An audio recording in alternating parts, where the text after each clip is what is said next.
Now secondary sources, what? International sources, WHO, ILO, World Bank. So these are what? Secondary sources. So this WHO is very known to us because of this coronavirus. Yes, WHO is World Health Organization. So this WHO is World Health Organization using the data of different countries, and they are interpreting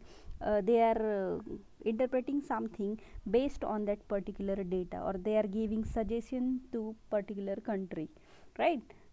So government sources like statistical abstract by CSO, or Indian agricultural statistics by the Ministry of Food and Agriculture, and so on. So these are sources of secondary data. So ISI, ICAR, NCERT, these are also secondary data. Unpublished sources of various research institute researchers gives you secondary data. Now the next is what? Scrutiny of data. Scrutiny of data is nothing but what? You are checking whether the data given is correct or not, right? So because why?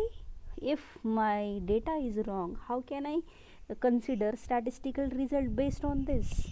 So the scrutiny of data is very very important, as our data should be error free, right? So here they have mentioned, since the statistical analysis are made only on the basis of data, it is necessary to check whether the data under consideration are accurate as well as consistent. Okay, so no hard and fast rule can be recommended for the scrutiny of data. So there is no hard and fast rule for this scrutiny of data, but what we have to keep in mind, scrutiny of data means we have to consider that data whether it is correct or not. Okay, now next part is presentation of data. So what the presentation of data is? Presentation of data is nothing but whatever data we have. Till now we collected data by using different methods. Now we have to present the data in tabular form or diagrammatic form, so that I can do further calculations on the given data. Okay, so now presentation of data. So here are some classification given by them. Those are chronological or temporal or time series data. This is first one. Second is geographical or spatial series data. This is the second one. Qualitative or original data. This is the third one. And quantitative or cardinal data. This is the fourth one, right? So let us consider this first one, chronological or temporal or time series data.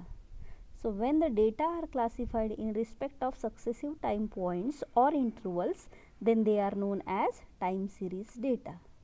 So I will highlight this.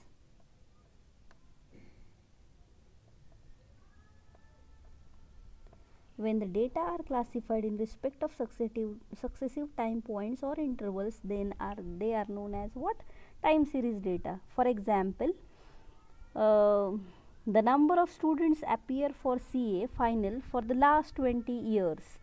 The production of factory per month from 2000 to 2050, etc. are examples of time series data.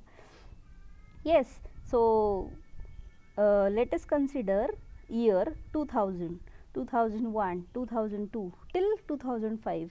I have to find what? The production of factory per month. So it can be done in this chronological or time series data.